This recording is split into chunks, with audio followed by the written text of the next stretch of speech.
गरीबी, मजबूरी, परेशानियां खत्म हो जाए और अपनी भी जिंदगी में सुख आ जाए, ऐसा महसूस, ऐसा अपेक्षा हर कोई करता है नहीं करता है? यस या नो?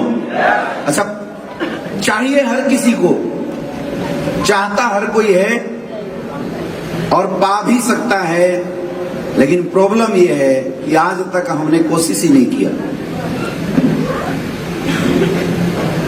हमने कोशिश ही नहीं किया, या अगर किसी ने रास्ता बताया तो उस रास्ते पे चलने की हमारी हिम्मत ही नहीं हुई। हम 2 कदम चले और ऐसा लगने लगा ये रास्ता बड़ा मुश्किल है, आगे का सफर कंप्लीट नहीं किया जा सकता, इसलिए हम वापस बैक टू पवेलियन वापस आ गए। ऐसा हुआ नहीं हुआ? ऐसा हुआ नहीं हुआ? सवाल एसलीपीएस वेलनेस का नहीं है, सवाल डायरेक्ट सेलिंग इंडस्ट्री का नहीं है। मैं ये नहीं बोलूंगा आप बिजनेस करो, मैं कोई मोटिवेट आपको करने की कोशिश नहीं करूंगा। मैं ये भी नहीं बोलूंगा कि आप यहां पे चीर दो, फाड़ दो, जान लगा दो। सवाल तो आपकी जिंदगी का है, सवाल उस सोच का है जो आपके अंदर किसी ना किसी बहाने के माध्यम से, चाहे वो एसलीपीएस के बहाने से हो, चाहे किसी और बहाने से हो, जन्मा तो सही, सोच आई तो सही, फिर दब क्यों गई, दब क्यों जा रही है, ये वजह आपको समझना पड़ेगा माय डियर फ्रेंड। क्या वजह है कि आपके एरिया से बिलोंग करने वाले लोग, आपके जैसे देखने वाले लोग, एक सेम प्लेटफॉर्म मिलता है, सीरियस होते हैं और दुनिया को हिला के रख देते हैं। और हम भी उसी धरती पे पैदा हुए, उसी शहर का हमने माटी से उगा हुआ अन्न खाया, उसके बाद हमारी स्थिति ऐसी क्यों, ये डिफरेंस क्यों आ रहा है? क्या कभी सोचा आपने? अगर सोच लिया होता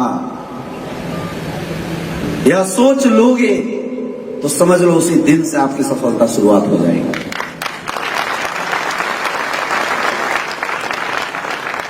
यही बात समझना सबसे इंपॉर्टेंट है। मुझे पता है कि जब इतने सारे अचीवर यहां पे आ रहे थे, जो 12-12 लाख का चेक रिसीव कर रहे थे, 22-22 लाख का चेक रिसीव कर रहे थे, कोई बोल रहा था 2 साल के अंदर 1 करोड़ कमाया, कोई बोल रहा था 3 साल के अंदर 2.5 करोड़ कमाया, 2 करोड़ कमाया, ऑडी खरीद लिया, 22, 25, 26 साल का लड़का ऑडी से चल रहा है। ये बुद्धि में सबके आता होगा, सबको पता चलता होगा कि यार ये लोग सच तो बोल रहे हैं, क्योंकि ये लोग आपके एरिया से बिलोंग करने वाले लोग आया ना। अच्छा, देखने के बाद हमें भी मन करता है, हमें भी मन करता है कि यार एक बार जान लगा के हम भी कर ले। तो फिर करते क्यों नहीं है, क्यों नहीं कर पाते? ये है सवाल।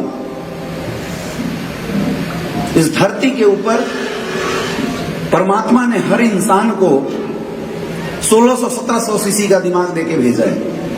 मतलब जो कंप्यूटर सबके पास है, बायोलॉजिकल कंप्यूटर, इसकी मेमोरी कैपेसिटी गजब की है। मतलब गूगल से ज्यादा मेमोरी कैपेसिटी है। किसकी? आपके सबके ऊपर है, देखो, इसकी सबसे ज्यादा मेमोरी कैपेसिटी है। ये मेमोरी कभी इरेज ही नहीं होता। अपने पास रैम तो है ही नहीं, इनपुट जाने के बाद आउट हो जाए। सबके पास ब्रेन पावरफुल है, भगवान ने दिया है। सबके पास हाथ पैर सब कुछ ऊपर वाले ने एक जैसा दिया है। तो फिर ये डिफरेंस क्रिएट क्यों हो रहा है? मेरे दोस्त, ये डिफरेंस क्रिएट हो रहा है कि आप इस कंप्यूटर का इस्तेमाल किन चीजों के लिए करते हैं।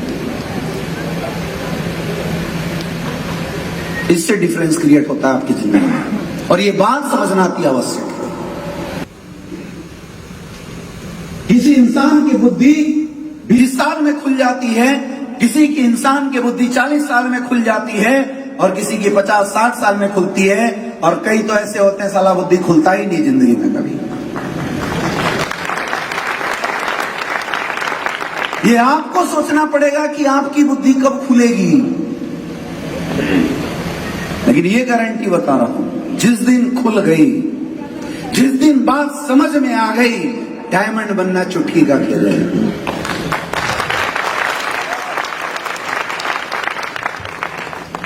चुटकी का खेल है।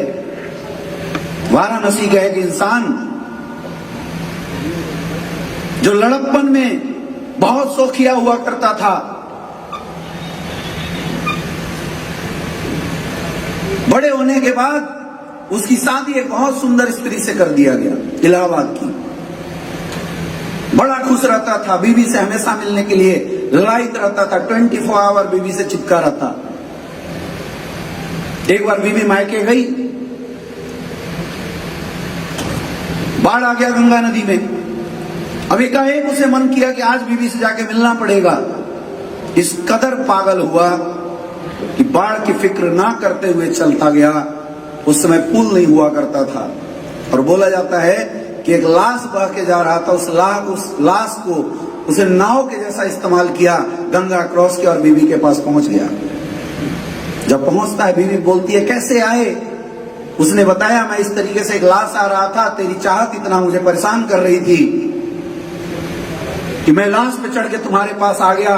और उसी समय बीवी ने डांटा कि बेवकूफ, जितनी मोहब्बत तू इस हाड़ मांस के पुतले से करता है, शायद ये मोहब्बत भगवान से कर लिया होता तो तेरी जिंदगी निकल जाती। उसी समय बुद्धि खुली इस इंसान की, वापस आया और बनारस के तुलसी घाट पर बैठ के रामायण की रचना कर दिया। नाम का महान कवि तुलसीदास। और अगर वो पैदाइश से इतने अच्छे होते तो डांट की क्या जरूरत थी? ठीक क्या माय डियर फ्रेंड, आपको भी ऐसा लगता होगा कि हम गरीब हैं क्योंकि हमारी किस्मत खराब है। आपको भी ऐसा लगता होगा कि आज हमारे पास पैसे नहीं है, इसका मतलब हमारी किस्मत खराब है। ऐसा बिल्कुल नहीं है। आप छोटा सोचते हैं, आपको ऐसा लगता होगा कि मेरी किस्मत खराब है। किस्मत खराब नहीं है, आप गड़बड़ नहीं है, आपका सॉफ्टवेयर में गड़बड़ी नहीं है, आपके हार्डवेयर में गड़बड़ी नहीं है। प्रॉब्लम यह है कि जिस माहौल में हम पैदा हुए हैं, जिन लोगों के बीच में हमारा पैदाइशी हुआ, जिन लोगों ने हमें उठना बैठना चलना फिरना सिखाया, उन लोगों ने बचपन से लेके बड़े होने तक हमारी सोच को छोटा कर दिया, ठोक ठोक के। ये माहौल की बात है। माहौल हमें आज तक बड़ा नहीं मिला। जब छोटे थे, गलती से अगर बापू को बोला कि पापा मैं बड़ा होकर करोड़पति बनूंगा, बापू ने थप्पड़ लगाया कि बेवकूफ, पढ़ लिख नहीं तो अच्छी नौकरी नहीं मिलेगी। तो बड़ा होने के बाद नौकरी लेना है, ये सोच आया कहां से? कहां से आया? जिन परिस्थितियों में आप पैदा हुए थे, जिस जगह से आपका पालन पोषण हुआ था, माँ बाप ने यही शिक्षा दिया कि तू बड़ा नहीं कर सकता। अगर हमने कभी कोशिश भी की तो लोग हमारा टांग खींचते थे और एक ही बात बोला जाता था कि बेटा ज्यादा हवा में मत उड़। क्या बोला जाता था? नहीं बोला जाता था। बोला है लोगों ने? नहीं बोला है? हाँ या ना? बोला है, बोला है। कभी हमने पड़ोसी को बोला कि मैं भी जगुआर ले लूंगा बचपन में, तो पड़ोसियों ने चिढ़ाना शुरू किया, बन गया तू भी अंबानी। आया ना? और हमारी हालत भी उस हाथी की जैसी हो गई। एक हाथी छोटा था तो महावत सिक्कड़ लगा के, पतला सा एक सिक्कड़ लगा के खुट्टे में बांध दिया। हाथी ने जोर लगाया, सिक्कड़ नहीं टूटा क्योंकि ताकत कम थी। थोड़ा और जोर लगाया, फिर भी सिक्कड़ नहीं टूटा लेकिन ताकत कम थी। और बार बार जोर लगाने की वजह से हाथी के पैर में जख्म हो जाते हैं। अब वो जब भी जोर लगाता है वो जख्म दर्द करता है और यही बात उस हाथी के दिमाग में घर कर जाती है। यही बात उसके दिमाग में घर कर जाती है कि मैं तो सिक्कड़ कभी तोड़ ही नहीं सकता। और इसका नजायज फायदा वो महावत उठाता है। यही वजह है मेरे दोस्त कि अदम्य ताकत बड़ा होने के बाद हाथी के पास आ जाती है। वो हाथी चाहे तो बड़े बड़े वृक्ष को अपनी सूंड से उखाड़ के फेंक सकता है, बड़े बड़े पिलर पे एक चोट में गिरा सकता है, लेकिन वो हाथी एक छोटे से इंसान महावत जो सिंगल चीज का होता है, उसके कंट्रोल में रहता है और हमेशा एक खुट्टे से एक सीकड़ के माध्यम से बंधा होता है। सोच के देखो कहीं वही हालत हमारी भी तो नहीं हो गई है।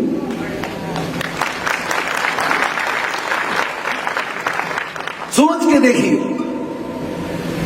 कि वो हालत, वो स्थिति, जिस माहौल ने हाथी को ताकत होने के बावजूद भी सिक्कड़ में बंधा रहने के लिए बाध्य किया, वैसी सिचुएशन हमारे भी तो नहीं है। सोच के देखो। अरे हाथी तो जानवर है, उसकी बुद्धि नहीं है, लेकिन आप लोग तो इंसान हो, आपकी तो बुद्धि है, आपको तो समझ में आता है।